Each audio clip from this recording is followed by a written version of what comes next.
Dr. Dwindle DS here. Tourist, sleazy car salesman extraordinaire, you look new, or did you just get a facelift?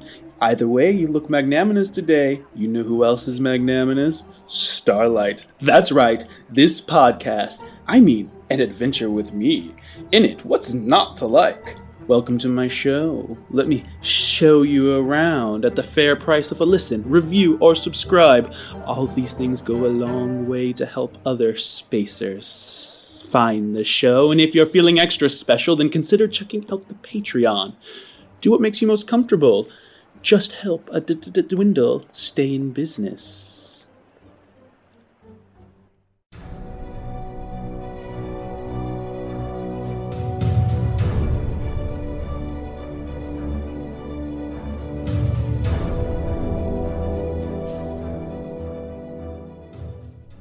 You ever get tired of drawing maps and having your players ruin your hard work by teleporting away? Or using Charm Creature to avoid that glorious boss battle set in that laboriously crayon-drawn map? Yeah, me too. Well, that's my problem no more. Starlight maps and battle mats are now sponsored by the beautiful artwork of Loki battle mats. From lavish palaces to cold alien caverns, they have a solution for everything. The maps come in big books that are easily transported, can be drawn on with erase markers, and immerse the players with a stunning reality. They'll forget they aren't actually standing by that pool of lava. And battle mats are only the beginning of what Loki has to offer. Want to know more? Go check them out. Or stop by our YouTube to see what they have to offer. Now, let's roll. Hey guys, and I'm super pumped to bring this up. This is our first ever competition, and we are glad to be able to announce a winner. So, as we had talked about last time, we ran a competition where all you had to do was follow the podcast or leave a review, and you would get a chance to possibly win one of our sponsors, Loki Battle Mats prizes. It is a flip mat with a bunch of different terrain, and we are proud and excited to announce the winner. So, without further ado, here it is. The winner this time is Just a Basic Bard. Just a Basic Bard says, amazing. Excellent podcast that has quickly become my favorite. The plot twists and sound effects make me feel like I'm being teleported into a world of the players. Looking forward to the new releases. Thank you, Basic Bard. And just so you know how you can claim your prize and get in contact with us is you will see down in the links of the podcast our email at thestarlightadventures@gmail.com. Go ahead and email us there in order to claim your prize, and we will have it sent to you, and you won't have to pay shipping or anything like that. So email us and claim your prize, and hopefully you get to roll the dice in your own awesome world. And for those of you who didn't win, there were plenty of you. Karth Cross to name one, Cameron DeFord to name another. Thank you for your support of the show. Keep your ears peeled. There's going to be more giveaways in the future. Alright guys, enough of this. Let's get to the goods for this week's episode of Starlight. Hey, welcome back to Starlight, guys. Happy April. Man, that was a wild ride with Atlas. Yeah, he's up to some... Well, anyways, I'm not going to say it here. Clive has no clue. And speaking of Clive, for the first time in quite a while, we welcome back Sam Williams, who plays the space cowboy Clive Jenson. Sam, where the heck have you been, man? We've needed you. You know, man, real life, adulting, man, it just pulls you away and you just get sucked into it for a while, and I've fought my way back out, and Clive's back and ready to mediate between Atlas and McKenna again. Oh, I don't know if you paid any attention, but things have gotten really weird between them, between forming what seems like a relationship that is one-sided, where McKenna wants to date Atlas, and a lot of hate going back. It's gotten strange. You know, I've picked up on it just quite a bit. It is interesting. I think Atlas is playing a little hard to get, to be honest with you, but you know. Well, you know. But you know what? Forget that. They're not important. We've had enough of them. I am sick of McKenna's adoptions plans. I am sick of Atlas's gambling. This is a Clive Jenson episode. And since you've been gone for a bit, this is the perfect time. Give us a full description of what Clive Jenson looks like and any little tidbits that you think would be important for any new listeners who pop in on this one. Well, Clive Jenson has an android type body. He's not very bulky. It's more of a slender kind of body frame. He wears all black skin tight armor. Mm-hmm. Big black trench coat, big collar. He has his rifle holstered on his back, and he has a cowboy hat that he wears and walks around with. That he's actually not sure why he does, but he does. And that's pretty much it. He's pretty much just he's not a very flashy dresser. He doesn't have a whole lot of creativity when it comes to that. He just kind of realizes that everybody else is wearing clothes and that he probably should too. The clothes are good. And I think. Well, remember he woke up and he had no idea who he was or what he was doing. So he just kind of looked around and was like, "Oh, well, I gotta blend in somehow." See, and that's actually probably the most important bit. Is he is a man trying to find himself, and with that, I think that's a good opportunity to jump into Starlight.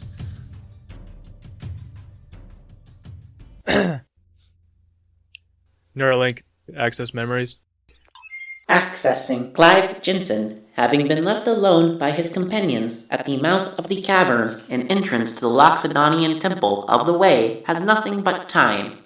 With the threat of Gorn and his goons and the antics of his companions' distractions away, he returns to the cavern to try and seek clues to his muddied past. In the visions of history programmed into the Christos shard, Clive saw that the Sunmaker wore cloth that was related to the Shrine Cross, a rogue state of scientists who created him, and much more. Perhaps this temple hides more than just Loxodonian secrets.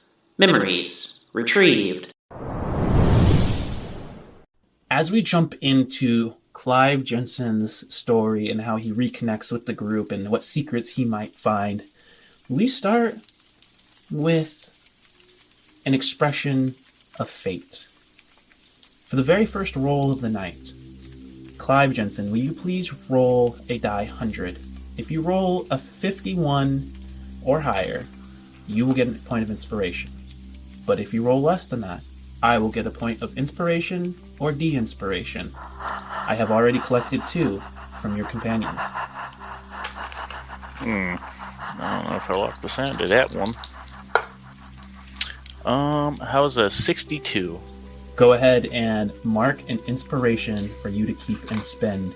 And as per usual with our house rules, 1 inspiration point is a reroll if you want to use it, but if you collect 3, you can turn any roll into a natural 20. So, that part I did not actually know, so that's cool. Clive, you stand at the foot of this cavern. It is a gaping maw with stalagmites and stalactites that hang down. The rock around you is this almost light brown tan with little flecks of almost like metallic mineral within it.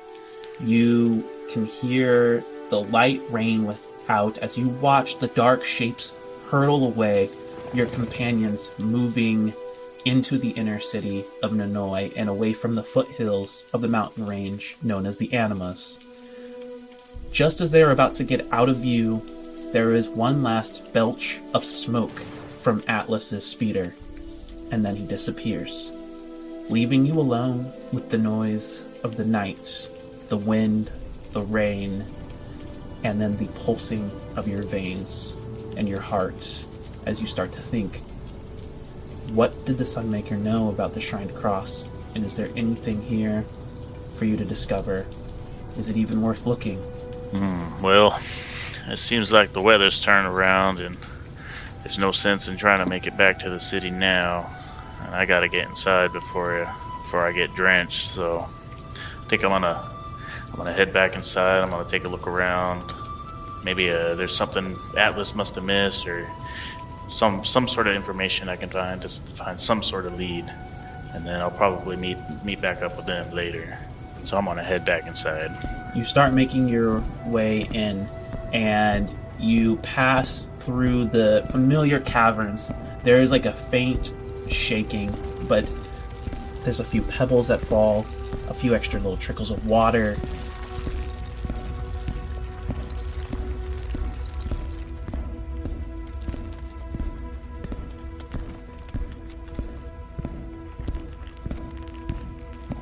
And you make your way into the cavern where you have these fluorescent kind of purplish mushrooms that are larger than life. And you see various bodies littered around. You know that Atlas took one of the bodies, a woman that you remember the informant Hillier was looking for. You pass that, continue down the steps that start to go from rough-shod cavern to carved, elegant steps into the temple itself. You pass the body of one of the dead guards that belonged to Gorn, and you see, as you come to the bottom of the steps, that being's head at the bottom. The skin of the head is not normal. It's almost like a light pink, and you can only kind of just see it beneath the visor. The eyes still flicker. And when you see that, odd, you look a little bit closer, and they flicker a little bit more, and then they go out like a machine.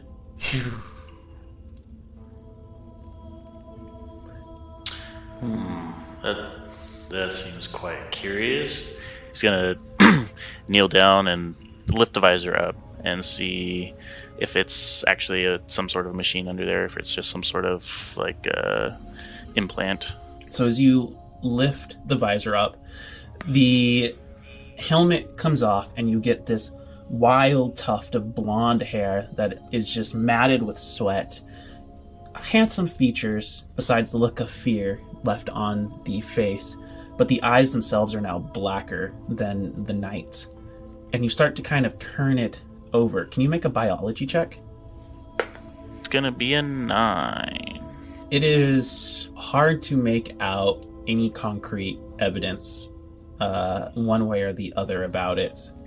You check the liquid that's running out from the base of the shorn neck, and you can see that it's dropping this dappled red color onto the ground. Looks like blood. The only synth that you've really seen blood come out of is yourself, and that's been clear. So you're not sure if this is a synth, but you also have never seen a robot that looks so lifelike. You don't recognize if it's an alien species of some sort, but there is something slightly off. But as sure as day, it's dead. Well, not really sure what it is I'm dealing with here, but maybe I'll try hacking into it. Maybe see I can learn something. Maybe find out what happened to him. Maybe find out where he came from, who he was working for. Maybe he knows something. Okay. So now that this being is dead, they do not have an easy portal of access. You make your way back up to the body, and you find the base of where the skull used to be, and you can see the neural link jammed in there, just barely missed by Atlas's burst axe. I'm going to need you to make a biology check to remove it without destroying it. 18.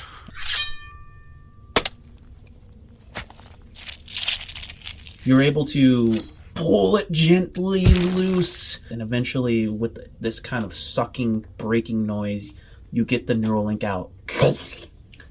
You've only held a neural link once or twice, and it was all in your military training. It is a small, elegant piece of equipment.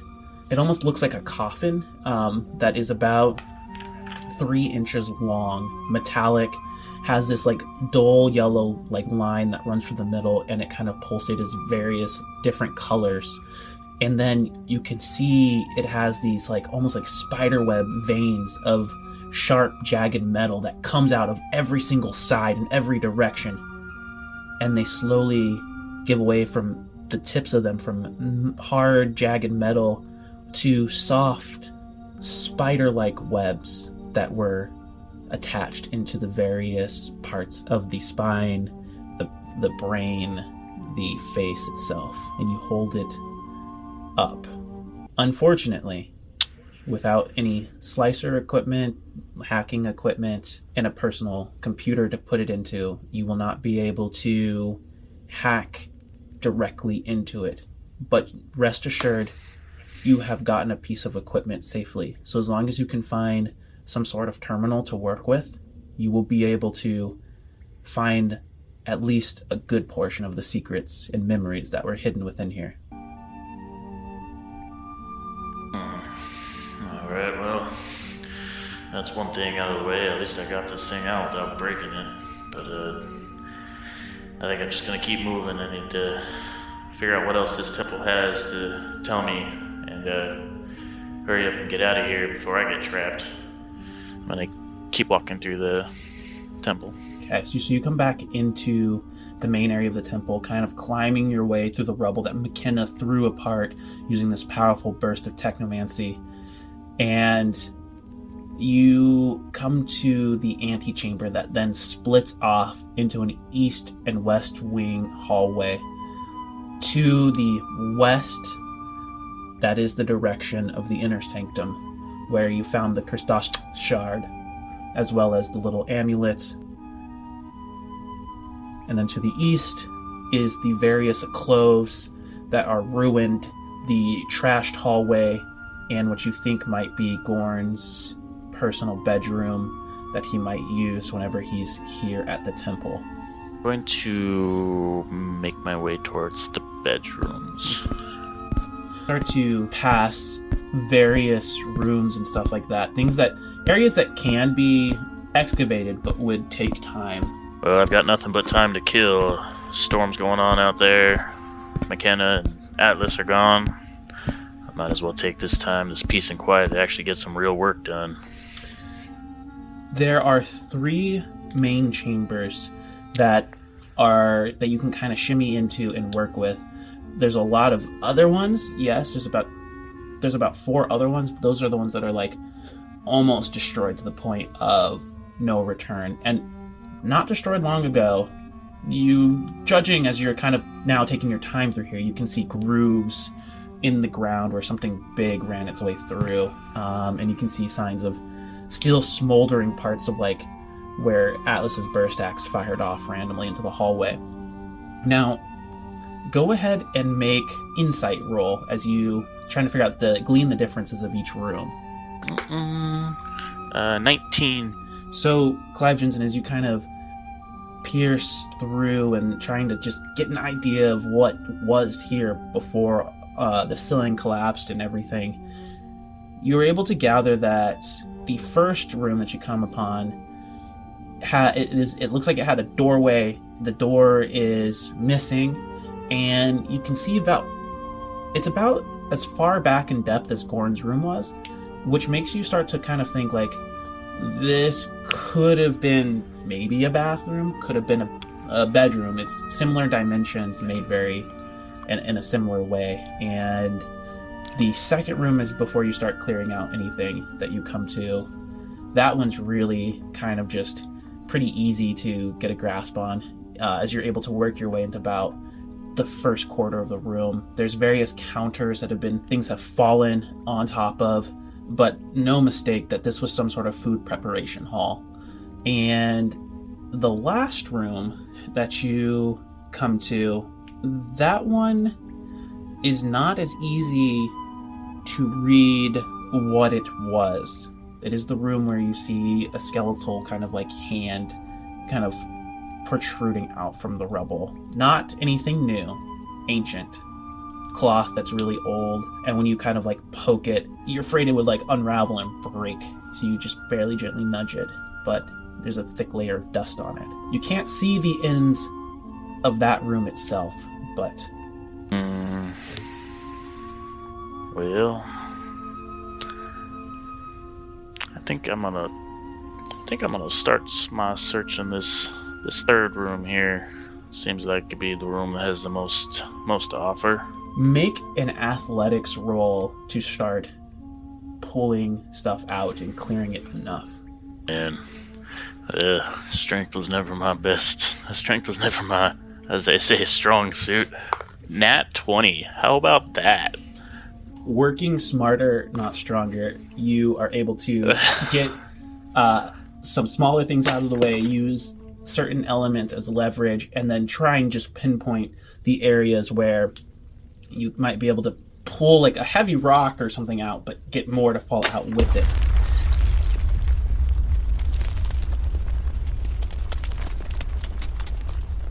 A portion of the ceiling kind of tumbles inward and then flattens out along the ground. It moves some of the rocks that were covering this body, and the body itself is so mangled to the point that it's hard to tell. Like, the skull has been smashed by rocks, and the cloth has lost its color long ago. And the only thing that's like decently all right is kind of that arm and hand, and it is easily about quite a bit bigger than a normal human's bone proportion would be. You look around the room and you see something similar to Gorn's room. You see facades of loxodons along the walls, these ancient murals, and then from there, go ahead and roll an investigation. 12.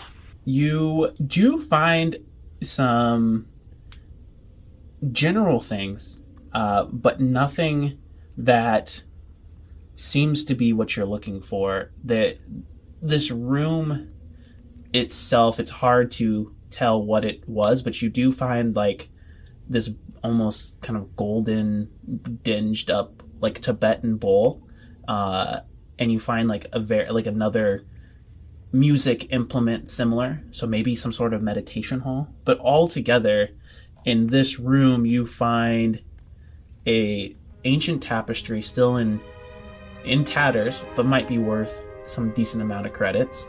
You find a bundle of incense. You bring them up to sniff. Some are half burnt, and go ahead as you're smelling it, make a culture check. 19. You recognize these, your travels in the past. It's called Minsk.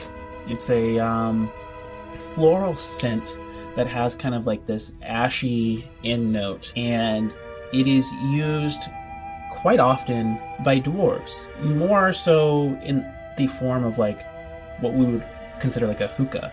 This is in the form of an incense. Interesting to find.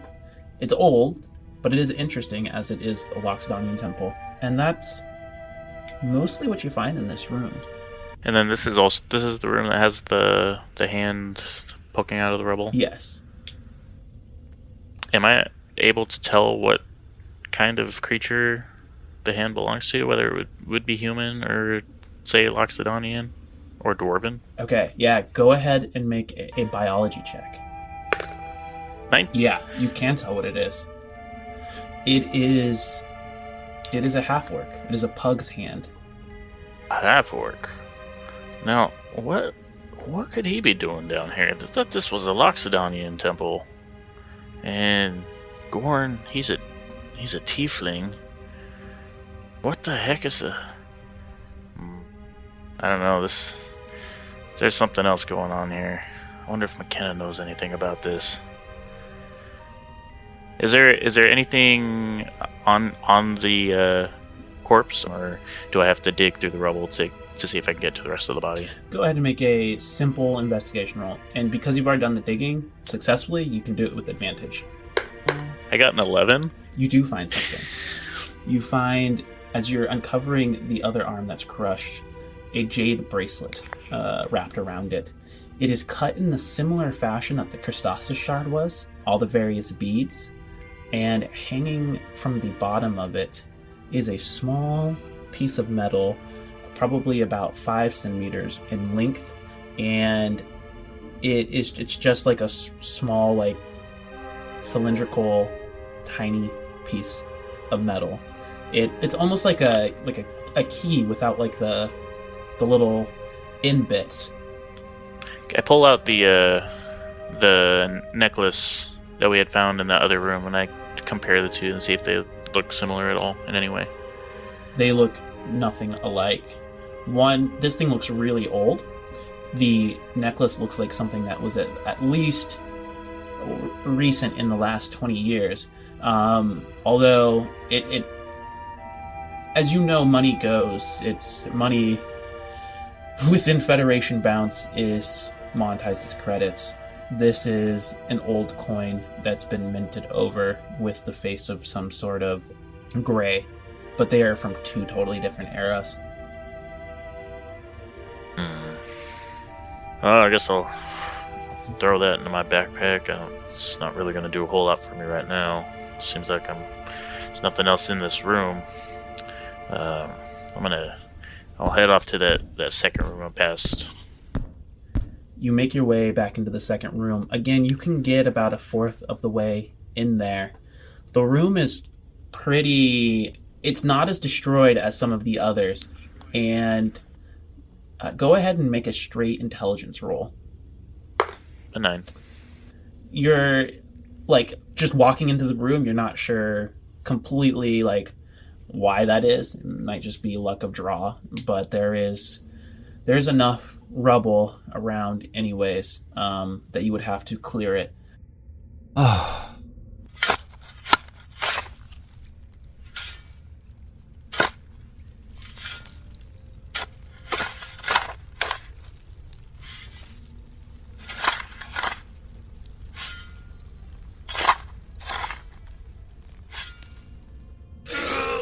And slowly the room starts to clear, and you are all the more certain that this is some sort of kitchen from the looks of it. There are these counters themselves are made out of stone. They've been carved directly from the ground, so they're connected. So there are 3 of them that run through the room, and as you are clearing rubble through what probably takes you the better part of 40-50 minutes, you start to notice that these counters some have like broken shelving beneath them, but there is like hollow spaces below them. The other thing that you start to notice as you are clearing out the room, that the reason why the room hasn't completely collapsed is there is a metallic rod that has been put up on one side of the room, and you can see like cracks and rivulets running off the ceiling from it. But this rod that should be bending under great duress has a platform that kind of extends almost like a square off the top of it, and one on the bottom, and it's been wedged up from the floor to the wall, and there is a very, very, very dull magenta pulse kind of coming from the center of it and then kind of spreading out, and you can see that it's almost acting, whoever put it there because it's acting as a support beam in a pivotal spot. Well, this is I think I'm gonna take a look around the counters and into the hollow openings behind the counters. Beneath those, you start to find clusters of dusty bottles and clay pots with lids.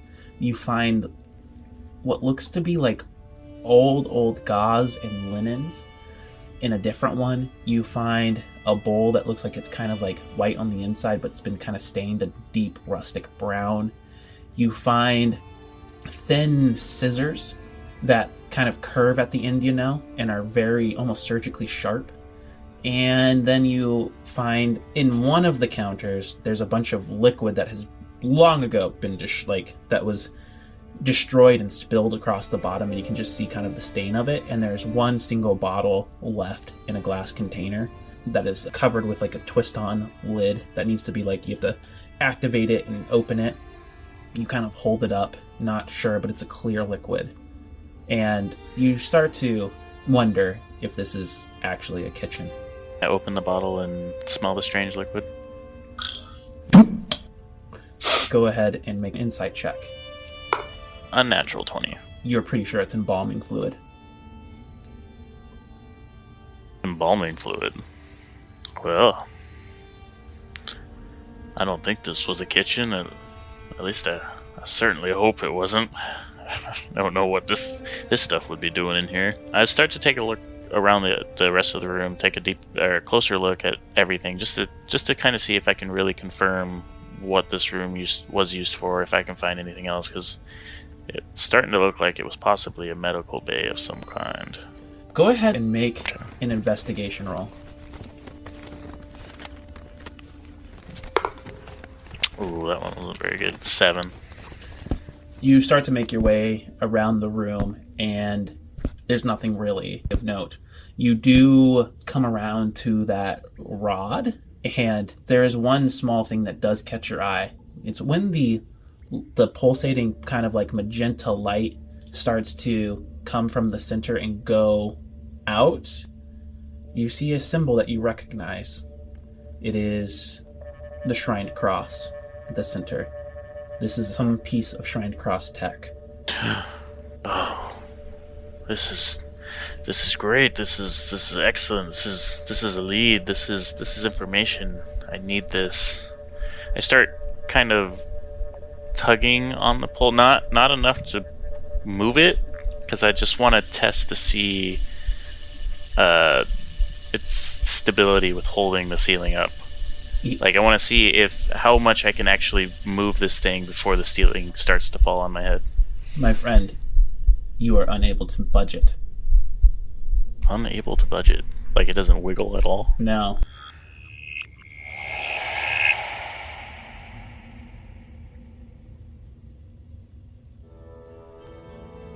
I examine the pole and see if there's maybe like a release switch or release button on it anywhere, top and bottom. Okay, go ahead and make an investigation roll.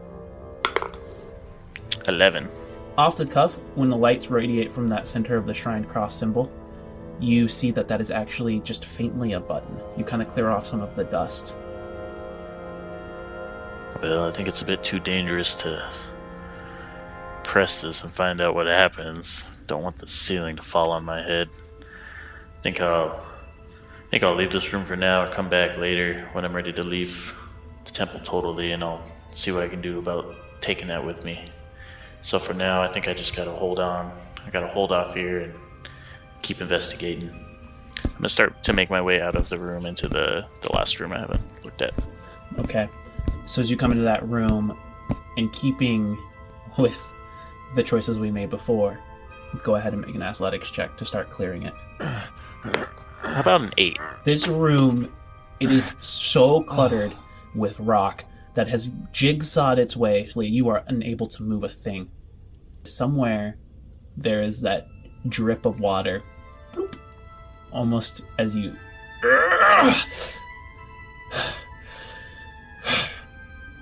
There's another drip of water, as if the cave is mocking you. Well, this is no use. I can't move this crap.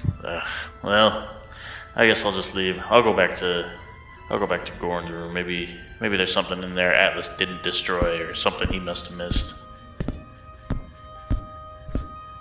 So you make your way down to the very end of the hallway, where the last room on the left is Gorn's room.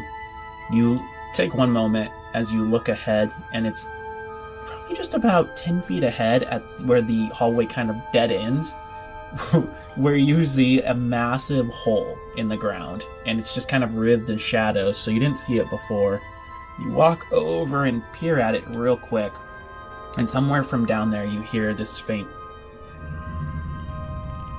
and then there's a faint tremor, and then it subsides.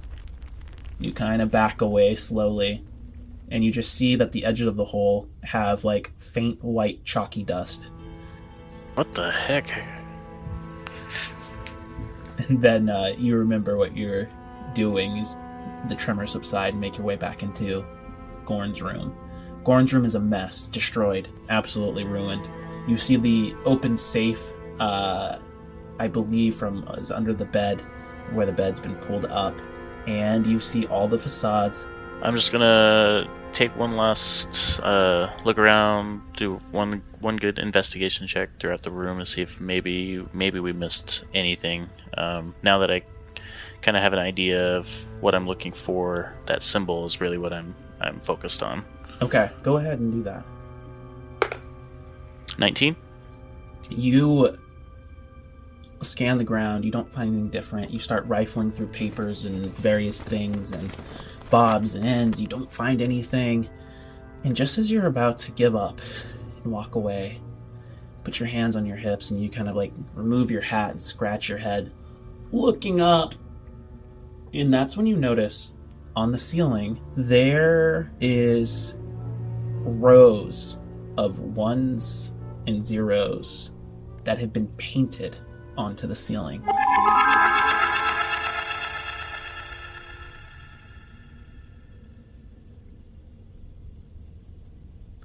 This is interesting.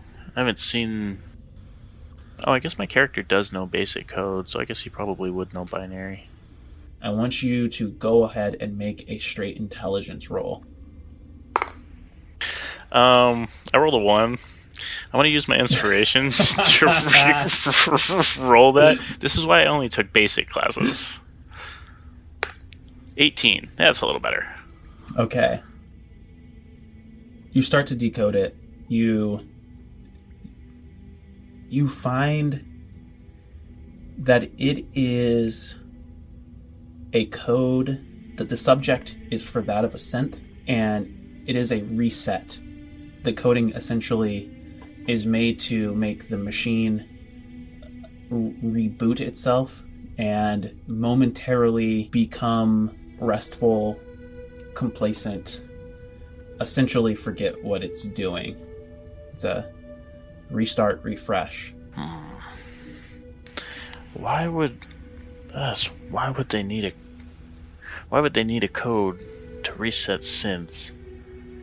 When this was a Loxodonian religion, why would they need to paint it on the ceiling? What? Oh man, this mystery just gets deeper and deeper and deeper.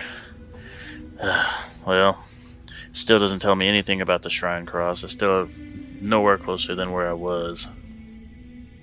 Your eyes wander to the floor as we honor the rest of your investigation check. And you see that as this is the cleanest room, besides the recent mess, the floor is covered in a facade of carved trunks. The trunks, however, all flow in one direction, like a great wave, pointing out towards the door. Oh, what the heck is going on in this temple? I wish McKenna was here. She could probably give me a little bit more insight on what this might mean. I guess I could take a gander. They probably are just pointing towards the main antechamber, but I don't know. I don't know what any of this means. Well, it doesn't seem like I'm finding much of a lead in here, and this whole place is destroyed and turned upside down. Well, I guess I'll make my way back and try to get that pole. Go back to the antechamber, maybe take one last peek around there. I'm gonna make my way back to the room with the pole in it. Okay.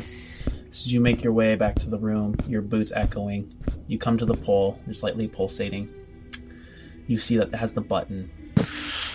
How close is the pole to the door?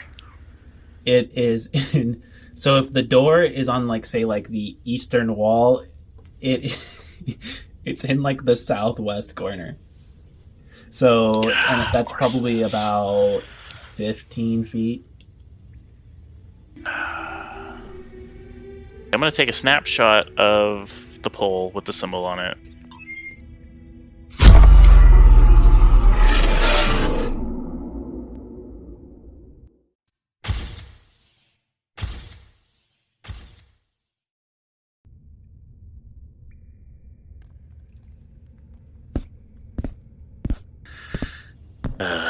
Well, I guess I'll start making my way back to the antechamber. I don't think I'm going to be able to get that pole out of here without killing myself. Heaven knows if I die, McKenna and Atlas are screwed, so I think I'm done here. So you make your way out into the antechamber. You look ahead past the rubble to the steps. You look back down the west wing tunnel to where the inner chamber was of the temple. You look back to the east, kind of shake your head. Before you leave, is there anything last that you would like to do? No, I don't think so. I do want to collect some of those purple mushrooms. So then you make your way back out and you come up the steps to these purple mushrooms where they're just kind of just this beautiful fluorescent purple. As you come closer, you can see that they are webbed with veins similar to that of leaves. But as you get underneath them, you can see the frills that mushrooms have, and there's a faint warmth kind of coming off of them. You reach up, and it's almost like the fruit of it wants to just come off into your hands. And you harvest 2 bundles that you can carry back with you.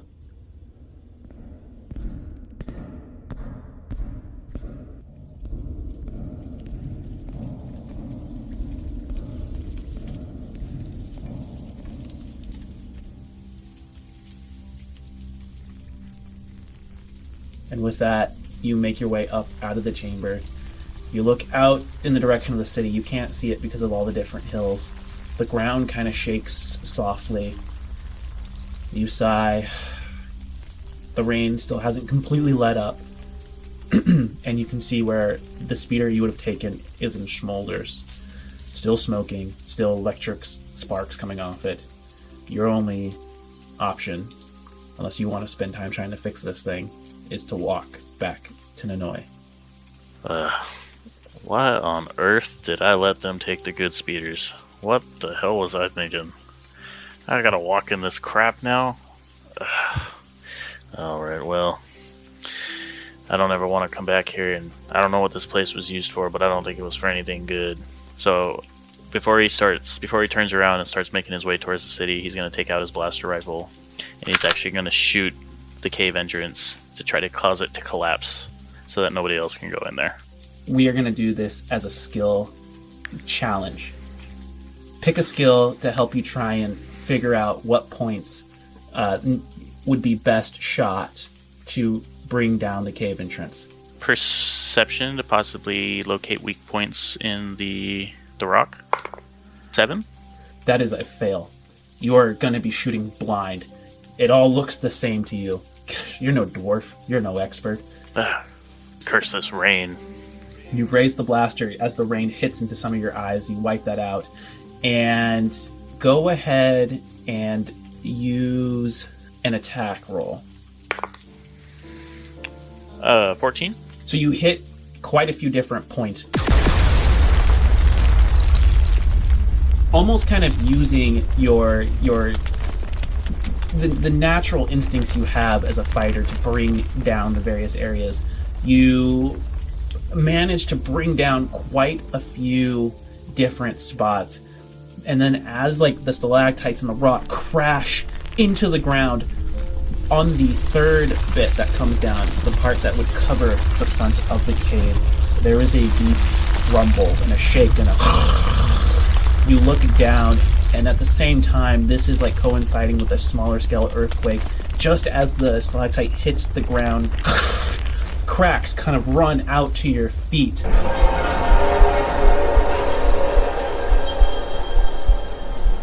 I need you, as the ground starts to open up beneath you, make one skill that you want to get out of the way of being engulfed within Ninoy's surface.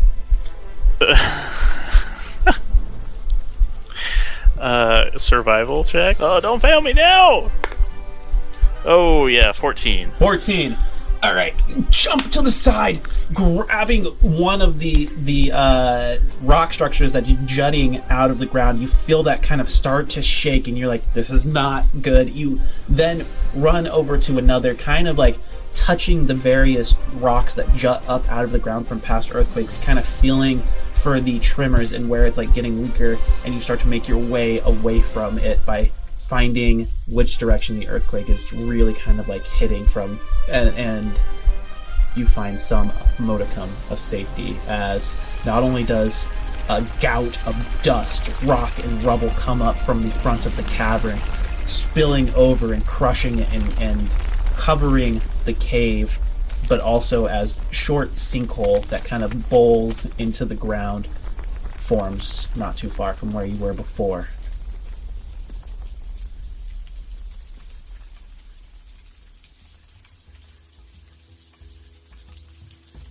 As it clears, there is the sound of, and you see a bunch of like four-winged birds kind of flying off from like various nesting spots, as just kind of like offended that not only would you shoot and wake them, but that there would also be an earthquake that they would have to fly away from.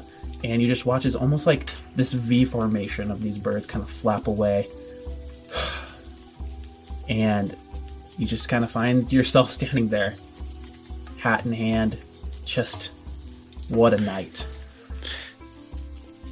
Yeah, I need to get off this planet. Like, this just is not going my way. I need to start heading back to town. I need to meet up with the Atlas and McKenna. Start making my way towards town. And with that, Clive trudges off into the darkness. And I think that that's a good place for us to call the game. So guys, I'm so stoked we had Sam back as Clive Jenson. I hope you all were, because he utterly and completely failed at finding a lot of shit. So great. Yeah. That's okay. A little rusty, shaking the rust off. Yeah, before we have the big game, we're back together. And yeah. With that, Spacers, we will see you guys next week. Bye, everybody. Dude, you were so close to finding stuff.